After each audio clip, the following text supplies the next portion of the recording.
The Falcon's Rest is a bar and grill located off Old Route 7, situated at the junction of 3 counties just outside the city limits. Known informally as The Rest, it often attracts a large number of law enforcement officers, earning it the reputation of a cop bar. For a covert meeting, it would usually be the last place someone would choose, which is precisely why I selected it. I pulled into the crowded parking lot and walked toward the main entrance. Compared to other cop bars, The Rest is relatively well appointed, featuring a spacious open bar area with plenty of tables for its patrons. On the last Friday of the month it was busy, but not excessively so, providing an ideal setting for my rendezvous with Sergeant Devin Cross. The presence of numerous witnesses would make our meeting seem anything but secretive. As I entered, I was met with hostile glares from most of the customers. Given that I was the lawyer suspected of murdering my unfaithful wife and her police detective lover, such reactions were to be expected. Although there had been no conviction or indictment, hard to achieve without evidence, the absence of bodies and the disappearance of the lover's car with the couple left me in the crosshairs of suspicion. Despite the lack of concrete proof, the motive and my reputation as a sleazy lawyer were enough for public opinion. Devin arrived, clearly displeased with my choice of venue. A tall, well-built black man, Devin exuded a sense of honor. He was here to settle a debt, attempting to cleanse his conscience from the guilt of being associated with someone of my dubious character. At this juncture, dear reader, I'll be forthright and admit that I'm what one might call unscrupulous or corrupt, a lawyer who makes no pretense of moral integrity. I am an unindicted accomplice in several organized crime cases. When Devin walked into my office with a thick stack of foreclosure documents, he was already in dire straits. Back then, Devin Cross of the Metropolitan Police had fallen prey to the predatory lenders involved in the mortgage fraud scandal of 2008. With his wife and 4 children, he was on the brink of becoming just another statistic of homelessness. He had consulted numerous reputable and semi-reputable lawyers without any meaningful assistance and came to me out of sheer desperation. Honestly, I can't explain why I chose to help him. There was no benefit for me. He was a decent, honest cop who was loyal to his friends but offered no personal advantage. He couldn't afford to pay. He made that clear from the start. His last dollars had been drained by internet scammers. With foreclosure imminent, he sat in my office. A large, physically imposing man, with tears in his eyes, sharing his anguish about his daughter, his little princess, who had cancer. He was at a loss about how to tell his children they were about to lose their home. I filed for bankruptcy to halt the sale. Then I had some of my less reputable clients visit the mortgage broker and secure a confession that the foreclosure documents were fraudulent. In other words, the mortgage fraudster, confronted by 2 more formidable criminals, told the truth, for once. It then required a larger bribe to the court than Deutsche Bank was willing to offer to achieve a rare instance of real justice. Why did I go through all that? I still can't explain it. But Devin Cross struggled to accept that his family's home was saved by someone like me. "You chose a strange place for this meeting," he remarked. "Even someone like me has a conscience. I couldn't let you get in trouble for helping me out." "So, you picked this spot?" he asked as Lottie, the barmaid, approached. She was dressed in her usual revealing outfit, a tight top that left her midriff exposed and pants that seemed painted on. She was a beautiful girl, unafraid to flaunt her assets. "What can I get you, Bruce?" she asked me. We had a long history of harmless flirtation and generous tips on my part. She had a young son and no partner at home, having made the mistake of choosing charm over reliability. I could sense the tension in Lottie's demeanor. With everyone believing I was guilty, I must be, and thus anyone associated with me would suffer as well. Yet I noticed Lottie came to the table herself when she could have easily passed my service off to someone else. Lottie was a good friend. As it turned out, I had more friends like her than I had realized. I didn't want their loyalty to cause them any suffering. I needed to take action to regain control of my life and reassure others that they could feel comfortable around me. Devon Cross was extending a lifeline to me, but I needed to seize the opportunity. "Bring us 2 Boston Lagers, Lottie," I instructed. "I have to give you credit, counselor. Coming into a place full of Paul Moreno's friends and associates," Devon remarked. Paul Moreno was the scoundrel who had seduced my wife, putting me in a terrible situation. He, his Ford GT, and my wife had vanished on the night of March 17th, St. Patrick's Day, just before a series of thunderstorms flooded the 3 counties surrounding the Schoharie Creek. While in the western states this water body would be called a river, here it was misleadingly termed a creek, an innocent name that led to much suffering. People continued to build bridges and structures around this dangerous yet modestly named watercourse, paying dearly in lives and property for underestimating the Schoharie. By the early hours of March 18th, all emergency crews were out rescuing people stranded by the flood. No one noticed that my wife and her obnoxious lover were missing for a few days. Naturally, suspicion quickly turned towards me. "Victory favors the bold, as they say," I told Devon, and we chatted about trivial matters while he prepared to do what he had come to do. I endured 2 rounds of beers before finally saying, "Just tell me what you need to say and I'll handle the rest. Trust me, no one will ever know the tip came from you." He leaned in and whispered, "They have a warrant and will raid your home and offices on Sunday at 6 a.m. I pushed my chair back and stood up, letting it fall as I exclaimed, "When I want advice, I won't turn to some city cop. He'll be a better friend than you. For the last time, I have no idea what happened to my wife." I stormed out, leaving a perplexed Devon behind. However, he was sharp and would soon realize that people would think the worst of him. They'd assume he was an ambitious cop trying to use our relationship to advance his career. A confession from me would be a big win for any officer. While trying to extract a confession wouldn't hurt him, being seen with me in a secret meeting would ruin him. This way, things were so public that no one would believe he had tipped me off. As I left the Falcon Rest, I sighed, knowing I had only myself to blame for this mess. I let my emotions override my judgment.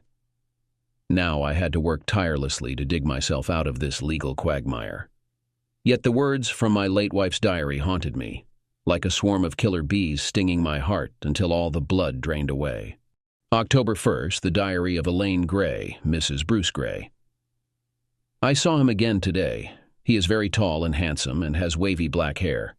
Jenny says she knows him. She even slept with him. He's a police officer, which must mean he's following me because of something related to Bruce. It's hard to believe that an ordinary man like Bruce could arouse such suspicions, but I guess that's the price of being a lawyer for known criminals.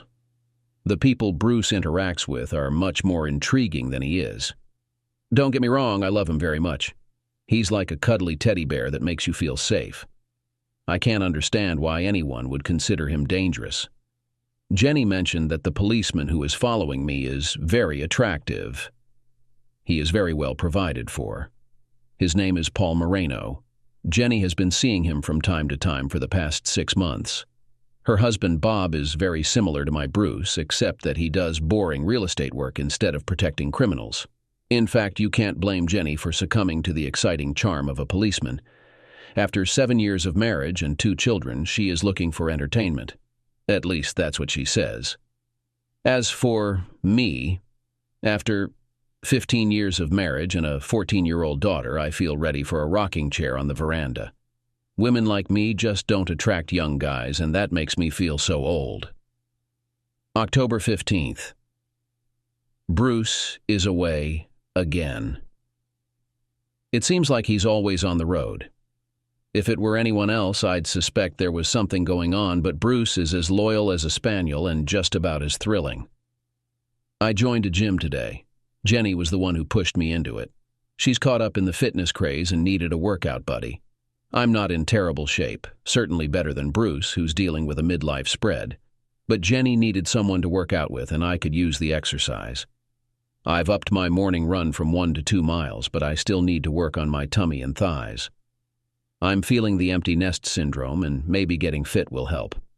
Why did I let my 14-year-old talk me into that boarding school? Rachel is just like my mother, driven by ambition with little concern for others. My mother still mocks my career choice, but I truly believe that helping others is the highest calling.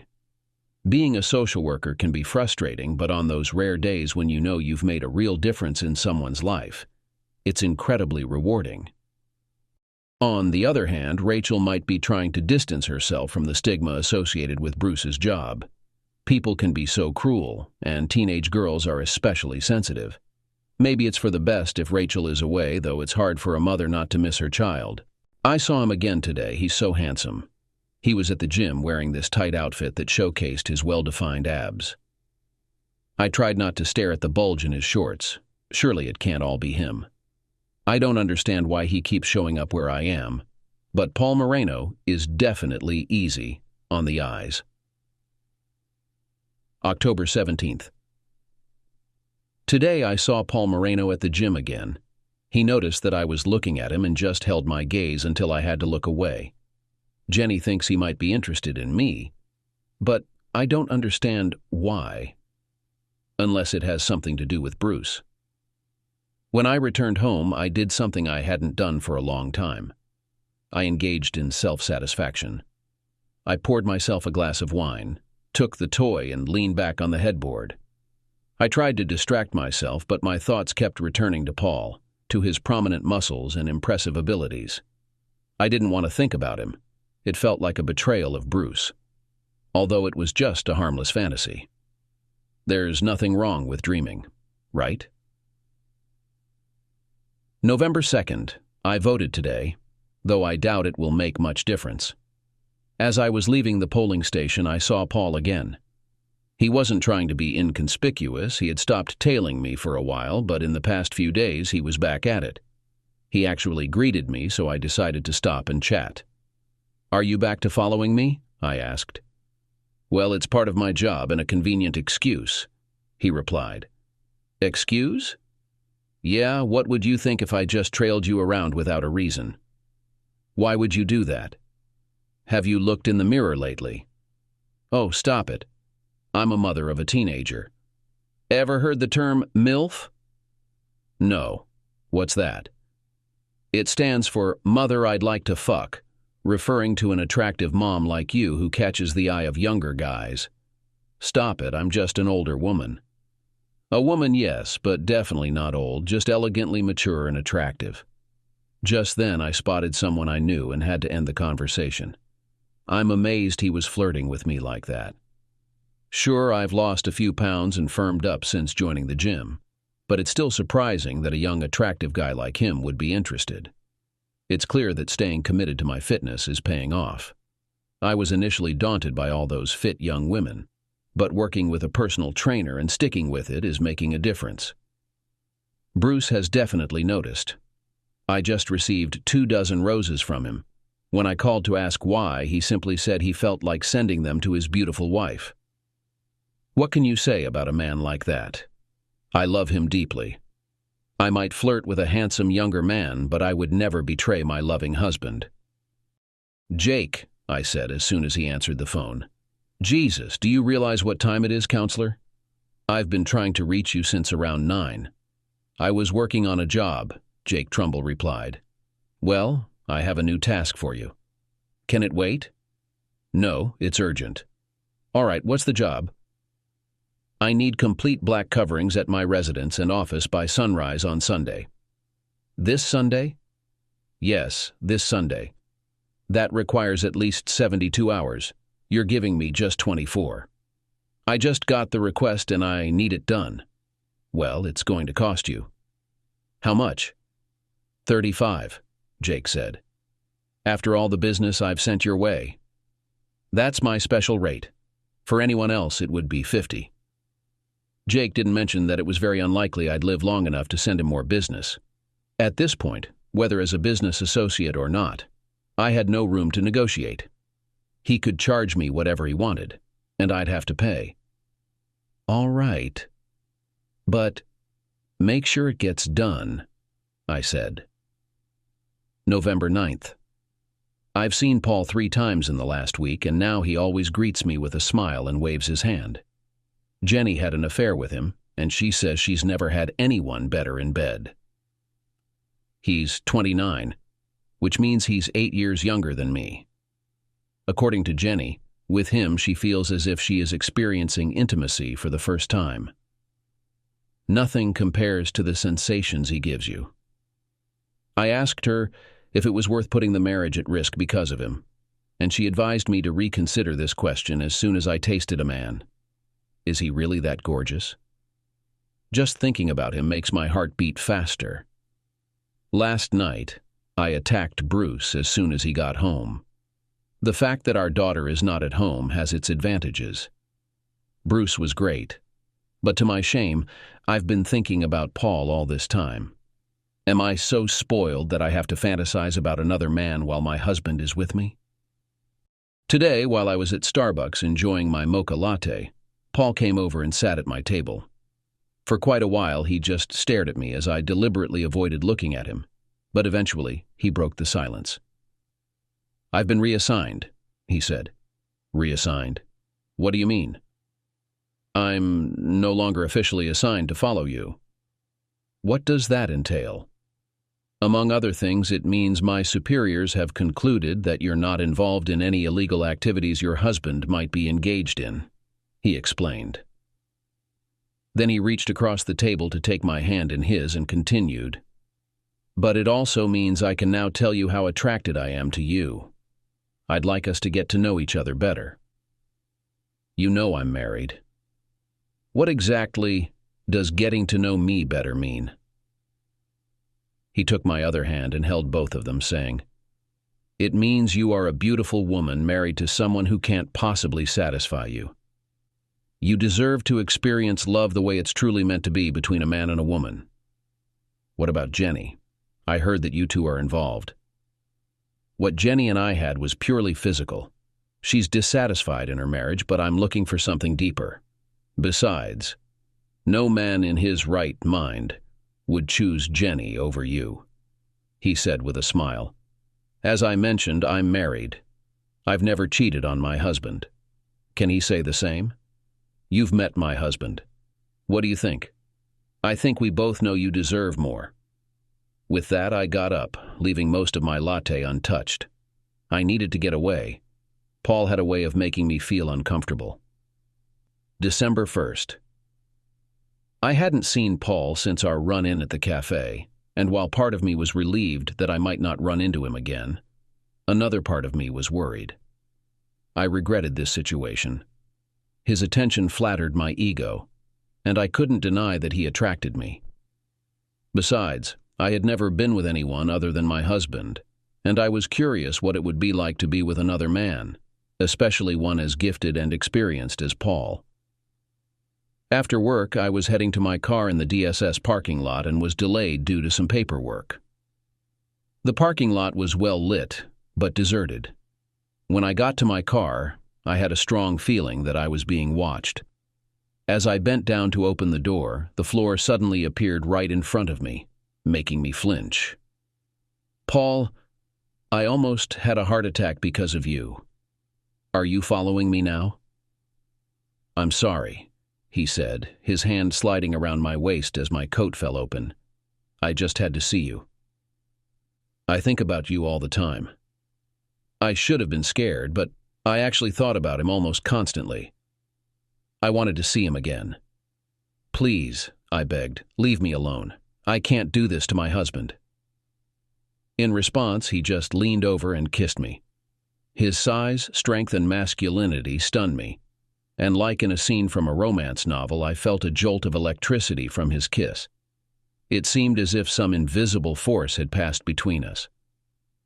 "I need you," he said, "more than any other woman I've ever known. If it were up to me, I would leave you alone, but I can't ignore the way your body seems to be calling me." Against my will, I kissed him back, but then pushed him away, climbed into my car, and said, "I can't. I wish I could, but I can't." They didn't even bother to knock. At sunrise on Sunday morning, 4 officers in assault gear picked the lock and burst into my home.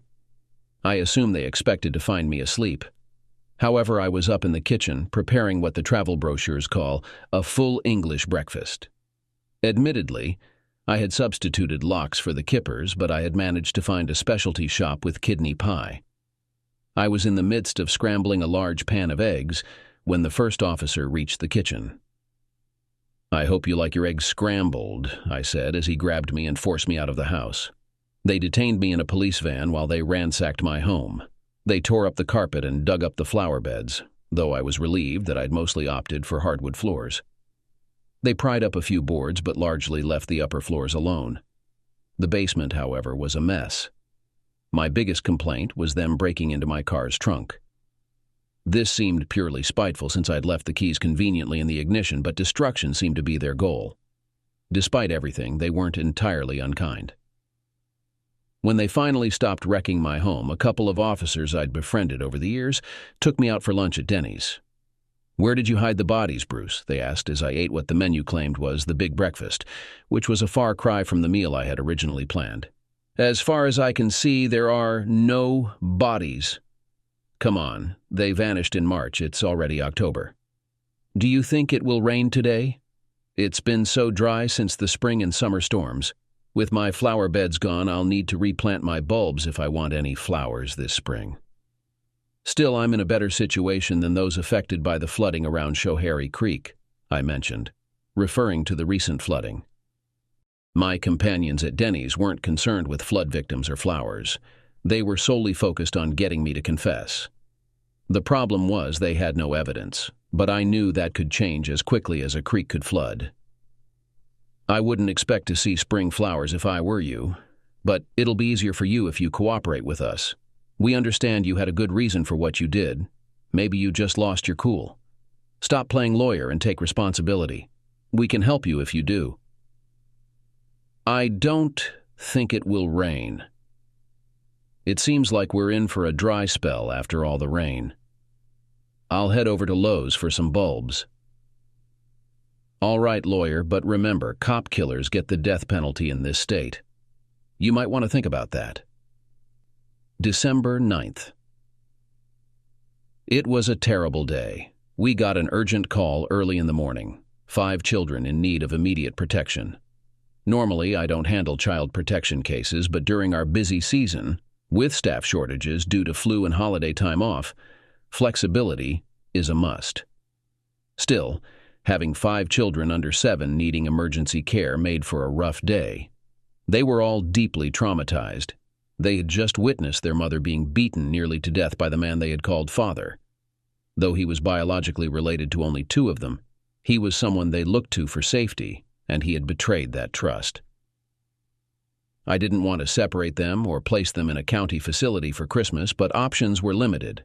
By noon, I found a couple in their early 60s who had raised their own children and were still in excellent physical condition. They were recent state retirees struggling with a loss of purpose. The wife was a nurse and the husband a highway engineer. By 4 o'clock, we had managed to place the children temporarily and set up a support system for the new foster parents. I was feeling relieved until the state DSS called to express their dissatisfaction with the placement. As usual, their concern was more about rule interpretation than the well-being of the children. Believe it or not, they were worried that the child care payments were going to individuals on the state retirement system. This could be seen as double dipping, the state official said. For an hour, we went back and forth on this issue, escalating all the way up to the county executive and the state DSS commissioner. Just when I thought the placement might fall through, I finally heard from the prospective foster parents. "When will the kids be arriving?" the woman asked. "We've got everything ready and 2 of my daughters are here to help." I explained. The state is worried that the foster care payments might not be allowed since you're receiving a state pension. Her response was filled with genuine frustration. "You tell that lousy governor to keep his miserable payment. Just send those kids over." When the county executive heard this, she laughed and said, "Send the kids. We can always sue the state later for the money." It took me another 3 hours to get the kids settled into their new foster home. By the time I could head home, it was almost 8. and I didn't get back until nearly 9. The first thing I did was take a hot shower. I considered calling Bruce. Sometimes our conversations last for hours, but other times he's clearly busy and pressed for time, probably because of demanding clients. I usually wait for him to call me, but tonight I just needed to share the day's events with someone. I was wearing my terry cloth robe and was about to call Bruce when the doorbell rang. I tightened my robe and went to the door, opening it just a crack on the chain. Paul was standing there looking quite appealing and just a bit sheepish. "Can I come in?" he asked. "I don't think that's a good idea," I replied. "I know your husband is away again. You're alone. All I'm asking for is a chance to come in and chat, maybe have a cup of coffee and some conversation." "I can't," I said. "You can trust me," he assured. "It's not about trusting you. It's about trusting myself. Please. Just a few minutes." I'm not sure why I let him in, but I did. I made coffee and we settled on opposite ends of our large sectional couch. I adjusted my robe as I sat. It was a roomy garment, but way too short for comfort in this situation. "Relax," he said. "I'm not here to take advantage of you. I'm here as a friend. I heard you had a tough day." "Yes," I said, and we talked about my day, which helped me unwind. I reassured myself that there was nothing wrong with two acquaintances having a drink together.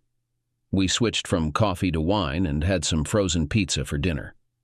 It must have been nearing midnight when he finally said what he came for. "Elaine, I will always be your friend, but you need to know that I have feelings for you that I can only describe as love." I shifted nervously at his words. "Please," he said, "let me finish. Right now, your husband is in New York meeting with organized crime representatives and their personal anti-surveillance expert. They are developing a plan to circumvent the government's wiretapping program. These are dangerous people, and he helps them escape justice." Stop it. I can't listen to this. It's unfair. Bruce is not here to defend himself. I understand your loyalty, but is it fair to you to be associated with such a person? When I followed you and fell in love with you, I discovered what a wonderful and compassionate person you are. Your life is dedicated to helping others. You are a saint married to the devil. But know that I will always be there for you no matter what. Throughout the evening, talking, we moved closer and closer to each other on the couch. Before I realized it, we started kissing. I knew it was wrong, but I realized that I couldn't resist. We both knew where this was going to lead, but it was impossible to stop. I was stunned, and then I heard the phone ring. He must have been calling for a while. This realization struck me, as did the identity of the caller. "Bruce," I said, pulling away from the floor. It was Bruce on the line.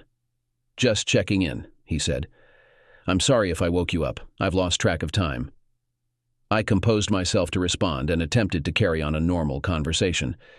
Bruce was very chatty, and he kept talking nonstop. While Bruce spoke, I noticed Paul on the couch, growing increasingly impatient. Eventually, Paul gave me a melancholic smile and left quietly. Bruce's interruption had spared me from making a grave mistake in my marriage, but did I truly want to be saved? Paul's touch still lingered, and he had awakened a passion in me that no other man ever had. The DA's conference room had a dated, almost nostalgic feel, as if it hadn't changed at all over the past 20 years. Likely it hadn't.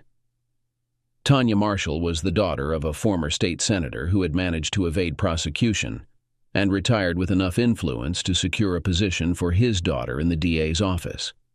As an assistant district attorney, she was no better or worse than the rest of that unfortunate group who oppress the vulnerable while complaining that the wealthy can afford defense lawyers.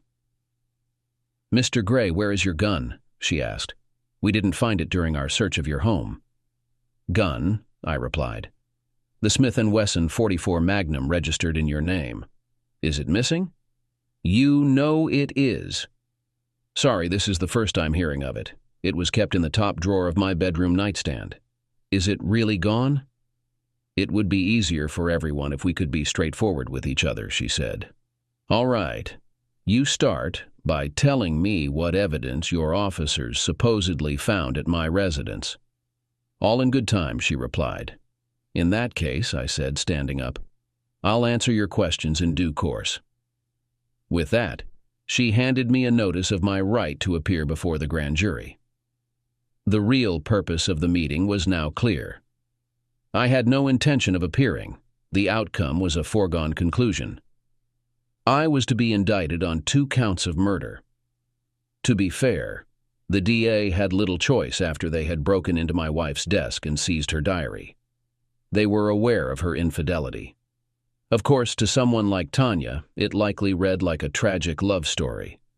My perspective was quite different. It was unfortunate about the desk. It was a narrow drop front, a late colonial antique that had been in the dealer's front window for nearly a year. We were newlyweds with our daughter Rachel just learning to walk. Elaine was pursuing her MSW in social work part-time, while I was a struggling new lawyer. Despite our financial situation, I loved my wife and knew how much she desired that desk. She would always pause to gaze at it whenever we passed that window. I saved every penny I could find, but when I went to buy it for our anniversary, it was no longer in the display window. Heart sinking, I entered the store and asked about the little desk that had been on display. The cashier seemed puzzled, but when she consulted the manager, he said it had been moved to the back of the shop. When they delivered it to our small apartment, Elaine was ecstatic. Over the years, watching her at that desk made me feel incredibly lucky to have her as my wife.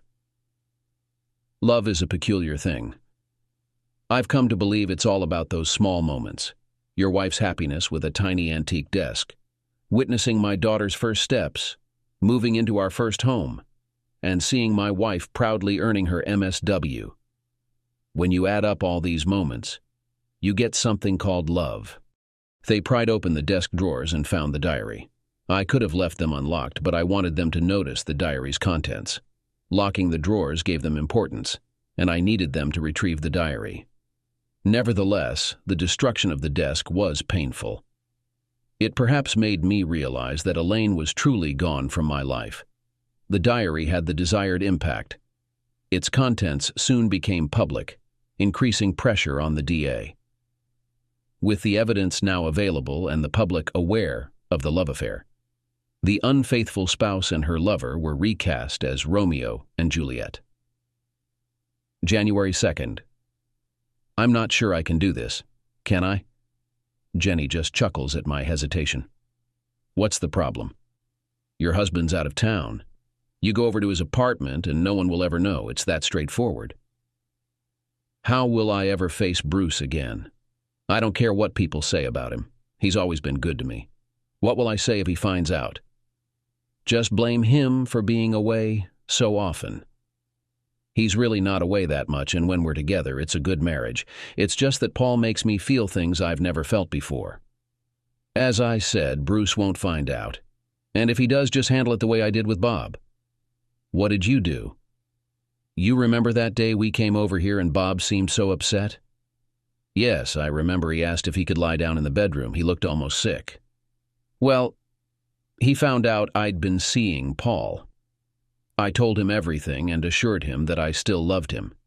I explained that there was nothing he could do about it. Paul just had a way with women. I think Bob wanted to kill Paul, but he wasn't physically up to it. You're lucky he didn't have a gun, I said. I can't imagine Bruce handling things the way Bob did. Somehow I feel Bruce would react differently, but Jenny assured me I was wrong. We discussed how much Bruce loves me and that he would understand just as Bob did.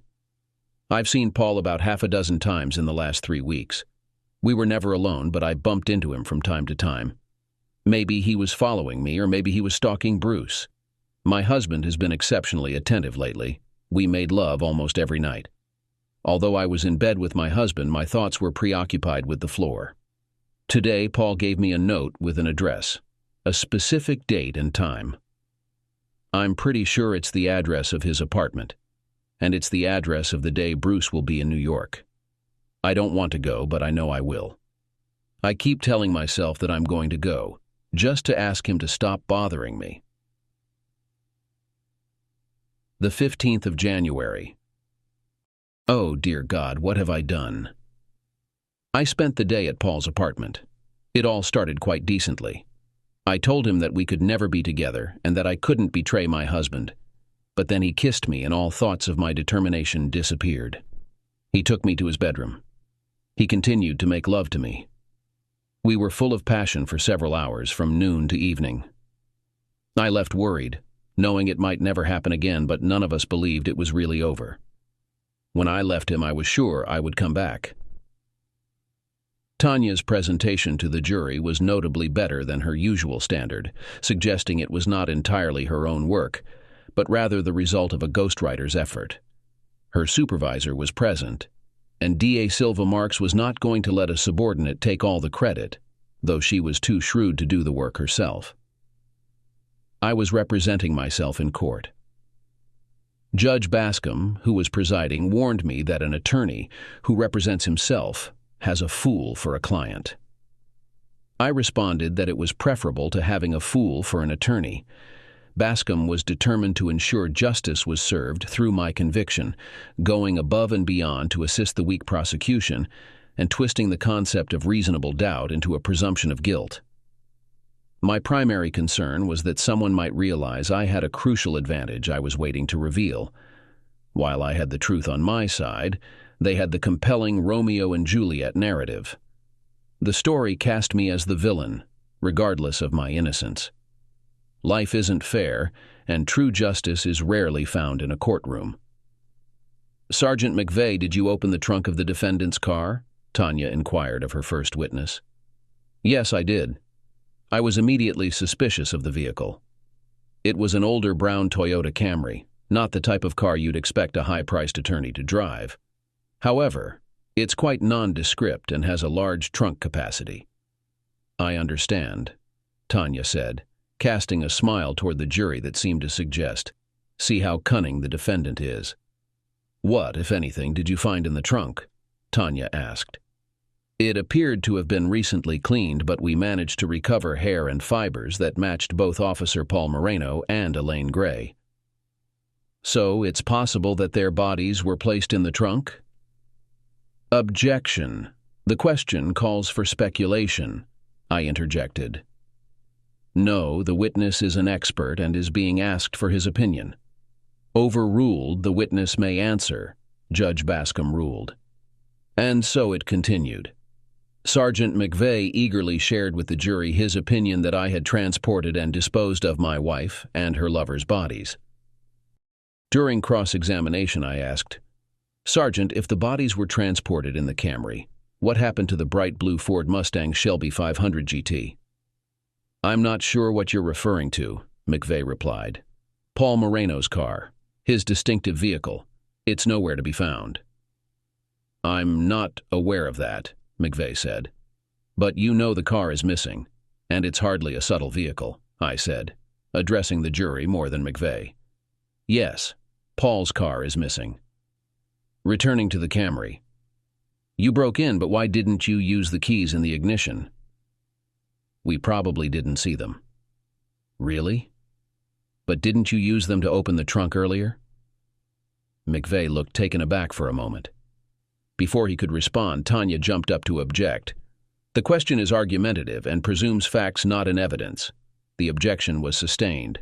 No point in introducing the facts. Tanya then brought up senior crime scene investigator Kim Eng. He recounted finding traces of blood under the basement carpet. "Could you identify this blood by type or DNA?" Tanya asked solemnly. "No, it was too degraded. There was a strong smell of bleach in the basement, which led me to suspect blood traces. Bleach is commonly used to remove bloodstains." During cross-examination, I had a few questions for Investigator Eng.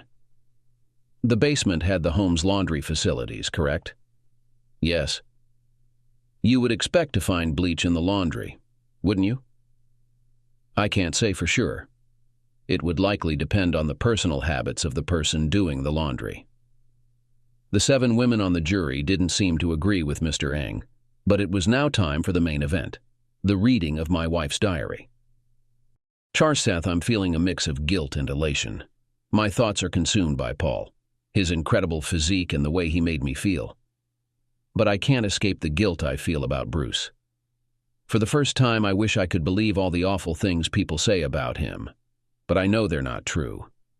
Bruce has always shown me his love, and I have betrayed him in the worst way possible. I have this unsettling sense that my deep wrongdoing must be visible to Bruce.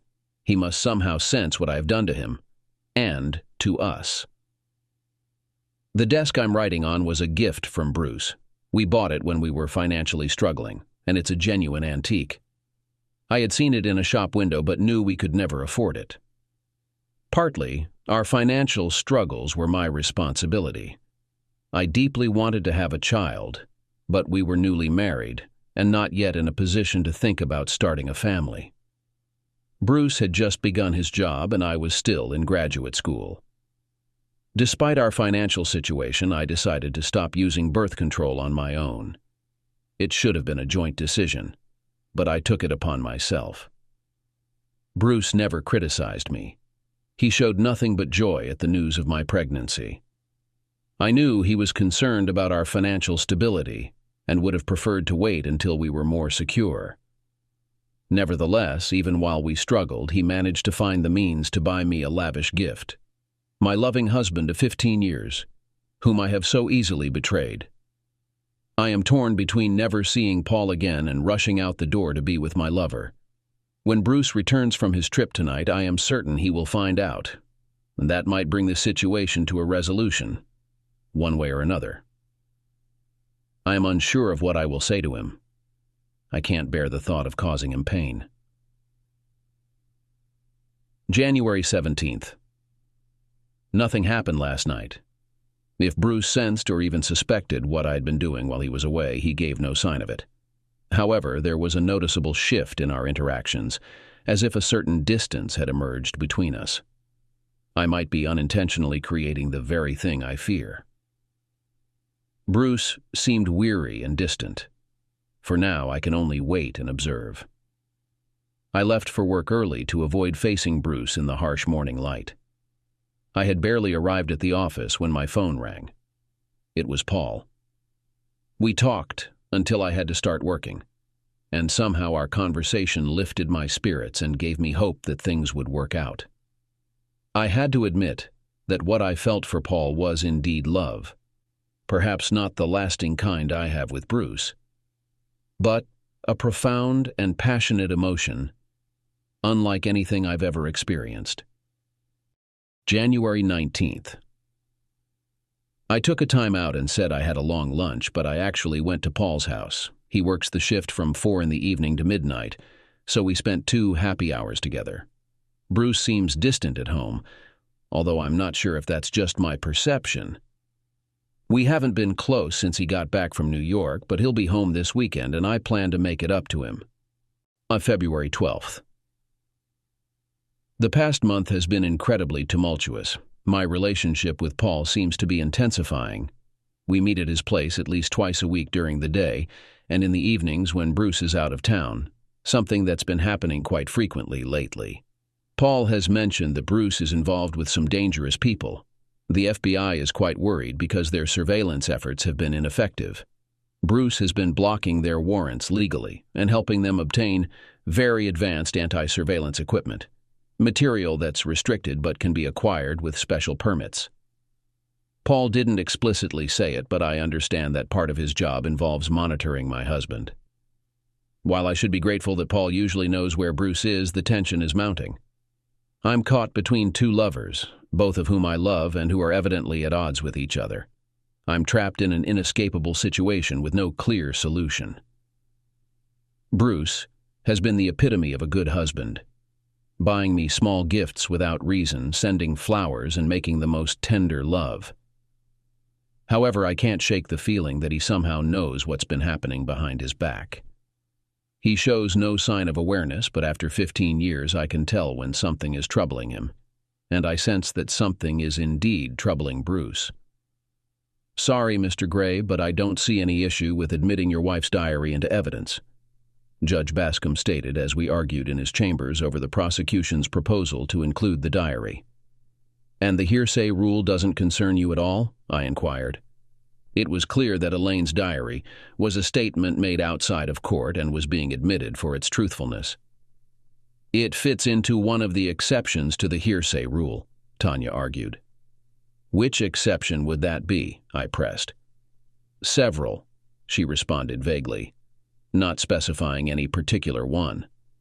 I realized I wasn't going to win this argument. Tanya believed she needed the diary to secure my conviction, and the judge was inclined to admit it. The diary is accepted. If I'm mistaken, you can address it in the appeals court, the judge said.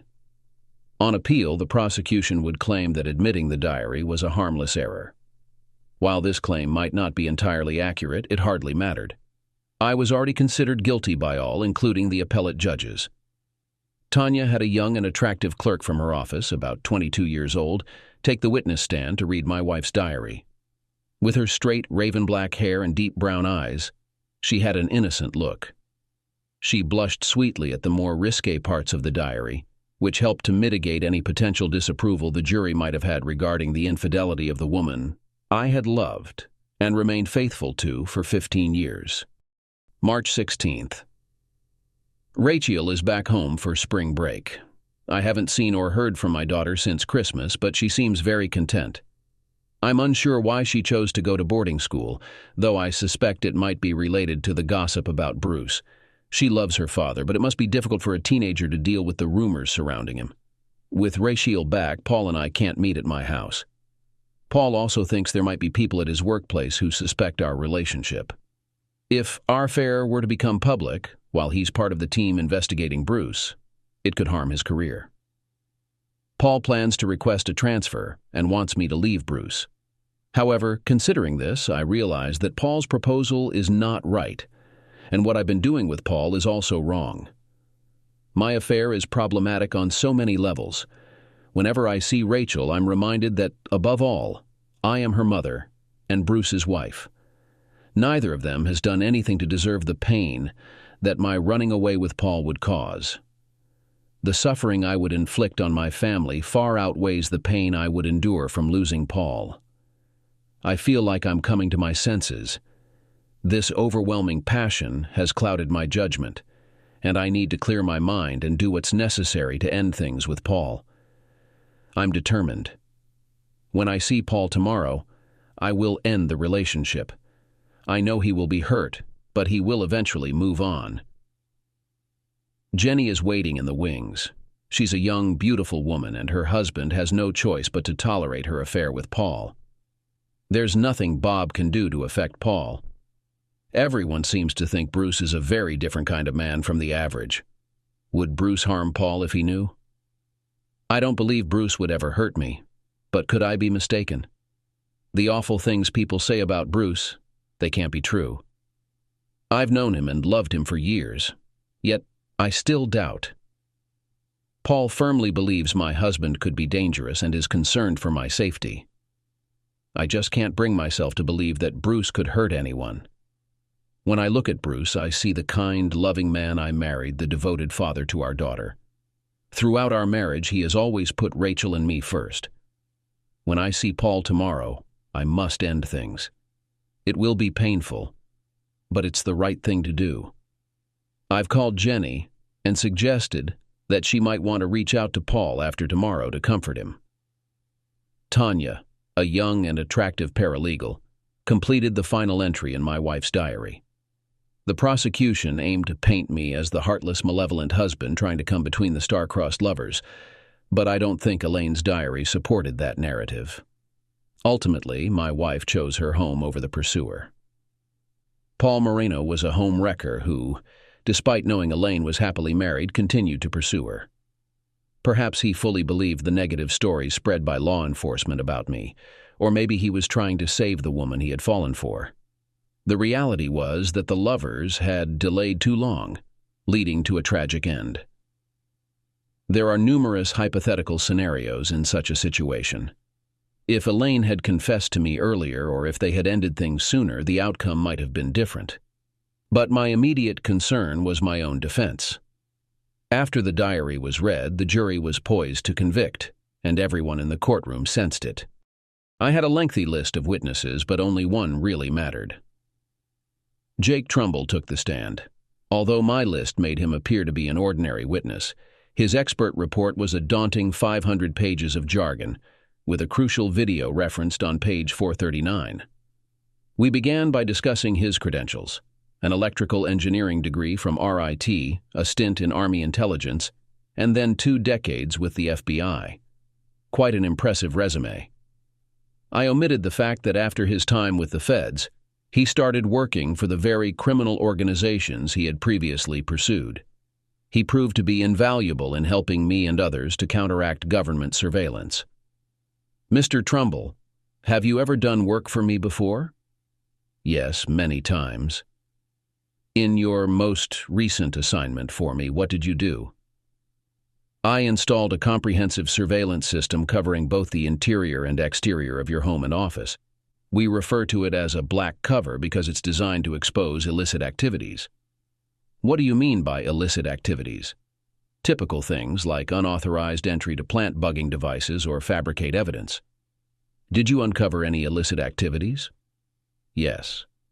My team and I observed Sergeant McVeigh taking keys from a brown Camry and opening the trunk. He then transferred materials from a bag into the trunk. Later, he returned with other officers and forcibly opened the trunk with a crowbar.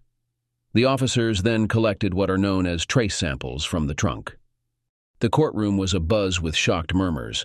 Trumbull was on a roll and provided the video evidence he had gathered. We submitted it into evidence despite the prosecution's objections. Trumbull then revealed how investigator Eng had discovered the planted blood. As a result, the prosecution's case collapsed. Without the forensic evidence, they had no proof that a crime had even occurred. All they had were a missing pair of lovers, a missing gun, and an elusive car.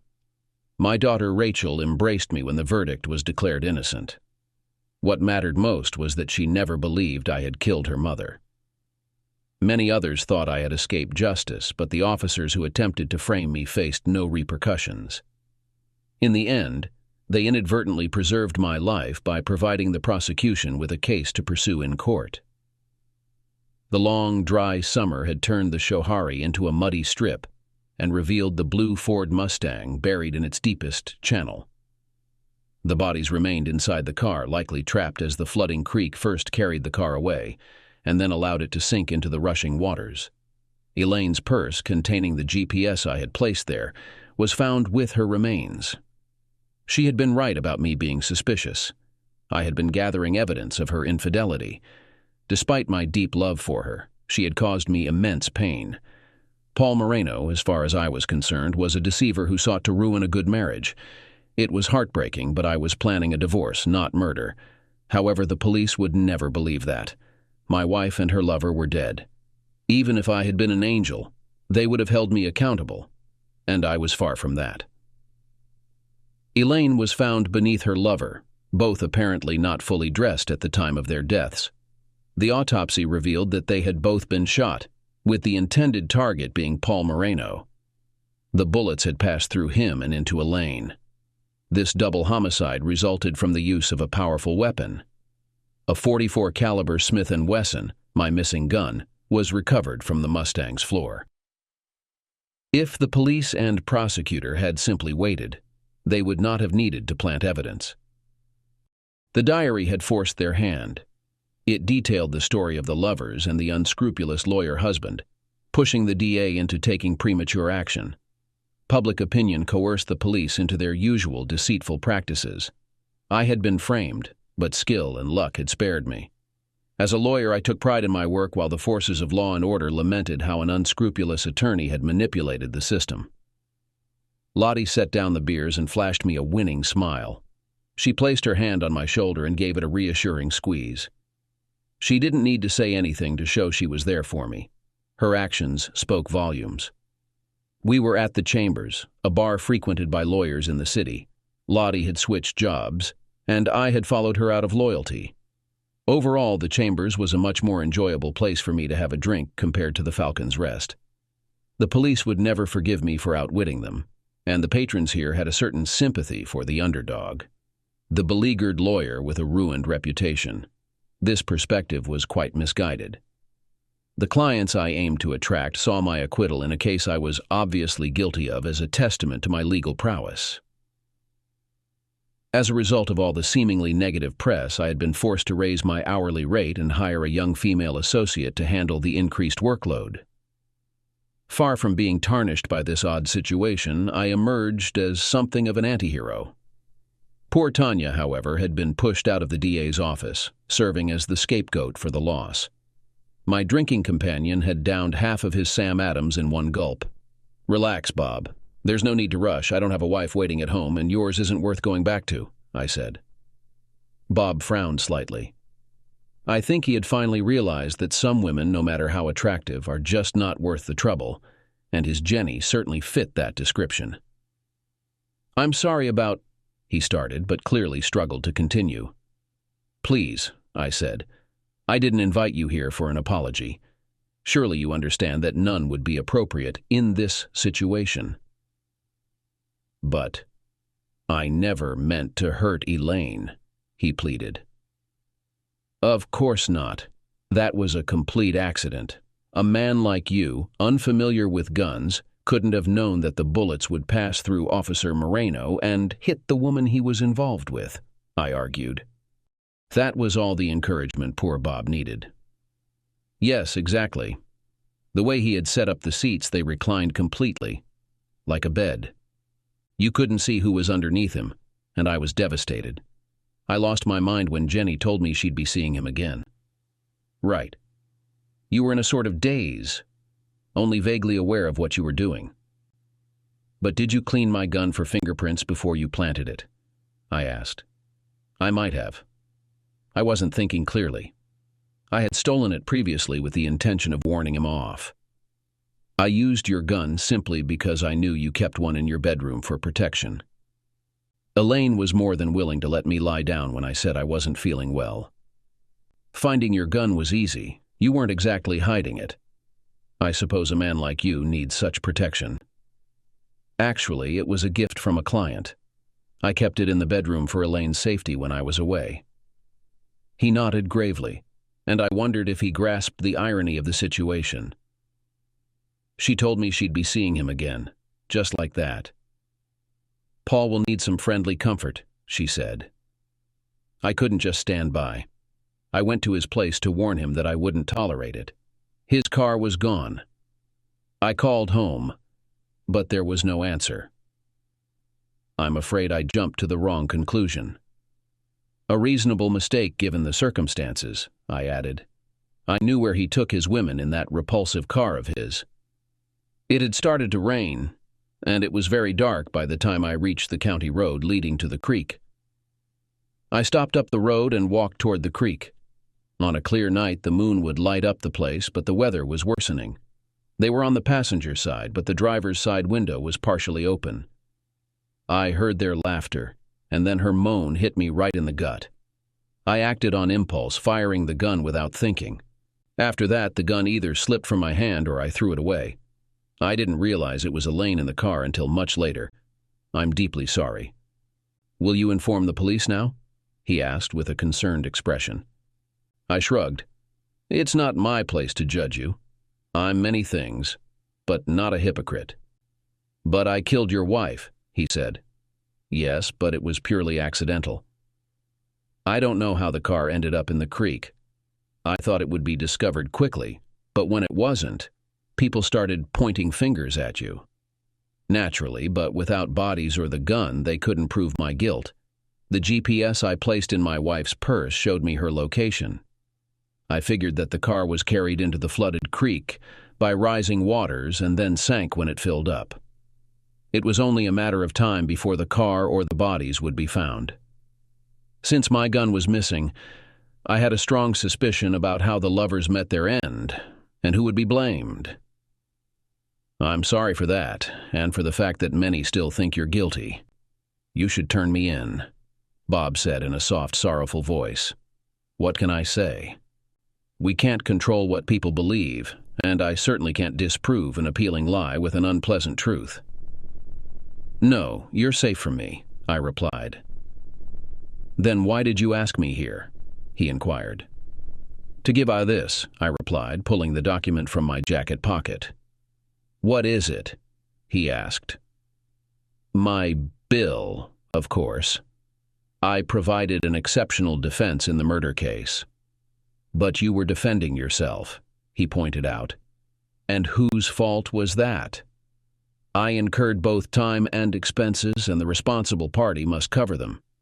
I should add that I did an outstanding job. You should be grateful. This is quite a hefty amount, he said. It was a significant defense, I countered. Do you accept American Express? Of course. Bob seemed relieved that I would keep his secret, but as I mentioned, I'm not in a position to judge.